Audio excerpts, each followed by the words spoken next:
அனைவருக்கும் வணக்கம். இந்த வீடியோ பதிவு மூலம் ஐஎஃப்எச்ஆர்எம் களஞ்சியம் ஆப் வழியாக 1 இயருக்கான பேட்ரான் பர்டிகுலர்ஸ் பார்த்தோன்னா எப்படி டவுன்லோட் பண்ணுறது இந்த வீடியோ பதிவு மூலம் பார்க்கலாம். அதுக்கு பார்த்தோன்னா உங்களோட மொபைலில் ப்ளே ஸ்டோர் ஓப்பன் பண்ணிவிட்டு ஐஎஃப்எச்ஆர்எம் களஞ்சியம் என்ன சர்ச் பாரில் டைப் பண்ணுங்கள்.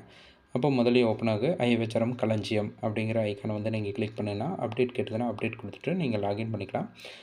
ஓப்பன் கேட்டதுன்னா ஓப்பன் பண்ணிவிட்டு நீங்கள் எம்ப்ளாயிங்கிறத மேலே செலக்ட் பண்ணிவிட்டு எம்ப்ளாய்க்கான யூசர் நேம் உங்களுடைய ஐஎஃப்எச்ஆர்எம் நம்பரை பார்த்தோன்னா என்ட்ரி பண்ணிக்க. கீழே டிஃபால்ட்டாக பார்த்தோன்னா மொபைல் நம்பர் செலக்ட் ஆகும்.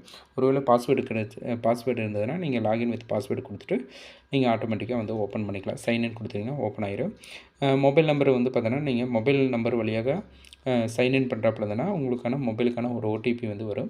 அந்த 4 டிஜிட் ஓடிபி பார்த்தோன்னா நீங்கள் அதை பார்த்துட்டு என்ட்ரு பண்ணிவிட்டு 50 செகண்டுக்குள்ளே நீங்கள் என்ட்ரு பண்ணிவிட்டு சப்மிட் பண்ணிக்கலாம். சப்மிட் பண்ணோன்னா உங்களுக்கு பார்த்தோன்னா ஒரு பின் நம்பர் க்ரியேட் பண்ண சொல்லும். அந்த நம்பர் பார்த்தோன்னா 4 டிஜிட்டாக இருக்கணும். அதே மாதிரி பார்த்தோன்னா ஆர்டர் வைஸில் 1 2 3 4 5 அந்த மாதிரி இருக்கக்கூடாது. அதே மாதிரி டேட்டா இருக்கக்கூடாது. அந்த நம்பர் பார்த்தோன்னா நீங்கள் உங்களோட அந்த பின் நம்பர் 4 டிஜிட் நம்பர் க்ரியேட் பண்ணிவிட்டு அதுக்கப்புறம் பார்த்தோன்னா நியூ பின்னுங்கிற இடத்துல அந்த 4 டிஜிட் நம்பரை டைப் பண்ணுங்கள். அதுக்கப்புறம் கன்ஃபார்ம் பின்னுங்கிற இடத்துல பார்த்தோன்னா மறுபடியும் நீங்கள் டைப் பண்ணிவிட்டு சப்மிட் கொடுத்துருங்க. அதுக்கப்புறம் உங்களோட வெல்கம் இதுக்கு காட்டு. இதை படித்து பார்த்துட்டு ஒவ்வொன்றும் பார்த்தோன்னா நீங்கள் நெக்ஸ்ட்டு கொடுத்துருங்க. நெக்ஸ்ட்டு கொடுத்ததுக்கப்புறம் பார்த்தோன்னா உள்ள மை ஆப்ஸில் போனீங்கன்னா உங்களுக்கு ப்ரொஃபைல், லீவ், பே ஸ்லிப் அந்த மாதிரி பார்த்தோன்னா அட்வான்ஸ்டு, ட்ரான்ஸ்ஃபர் அந்த மாதிரி ரிப்போர்ட்ஸ் அப்படின்னு வரிசையாக நிறைய ஐக்கான் வரும். அதில் பாருங்கள் 6வது ஐக்கான் பார்த்தோன்னா ரிப்போர்ட்ஸ் அப்படின்னு இருக்குது.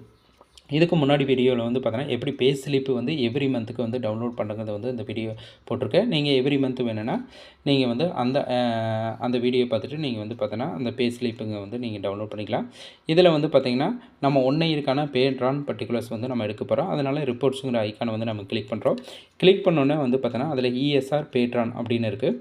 அந்த பேட்ரானுங்கிற ஐக்கானை நீங்கள் கிளிக் பண்ணுங்கள். கிளிக் பண்ணோன்னே உங்களுக்கு ஃபினான்ஷியல் இயர் எந்த இயருக்கான பார்த்தோன்னா உங்களுக்கு கேட்கு. அந்த இயரை நீங்கள் செலக்ட் பண்ணிங்க. ஃபார் எக்ஸாம்பிள் நான் 2022, 23 அல்லது 23, 24 எந்த இயர் வேணுமோ நீங்கள் செலக்ட் பண்ணிவிட்டு சப்மிட் கொடுத்தீங்கன்னா உங்களுக்கு கீழே பார்த்தோன்னா ஆட்டோமேட்டிக்காக உங்களுடைய பேட்ரான் ஐஎஃப்எச்ஆர்எம் நம்பரோட காட்டு. ஸோ அதுக்கப்புறம் நீங்கள் டவுன்லோட் கொடுத்துருங்க. டவுன்லோட் பேட்ரான் கொடுத்ததுக்கப்புறம் பார்த்தீங்கன்னா உங்களுக்கு டவுன்லோடுங்கிற ஒரு ஃபோல்டரில் போய் க்ரியேட் ஆயிரும். டவுன்லோடுங்கிற ஃபோல்டரில் பார்த்தோன்னா அப்லோட் ஆயிரும். அதில் போயிட்டு நீங்கள் டவுன்லோடுங்கிற ஃபோல்டரில் போயிட்டு இந்த பேட்ரான் பர்டிகுலர்ஸ் பார்த்தீங்கன்னா நீங்கள் இது பண்ணிங்கன்னா 1 இயருக்கான அந்த HTML ஃபார்மேட்டில் வெப்சைட்டில் ஓப்பன் ஆகும். அதில் பார்த்தோன்னா உங்களுக்கு கட்டாயமாக நீங்கள் ஓப்பன் பண்ணும்போது நெட்டு ஆனில் இருக்கிற மாதிரி பார்த்துங்க. அப்போ தான் அந்த 1 இயருக்கான பேட்ரான் பர்டிகுலர்ஸ் ஓப்பன் ஆகும்.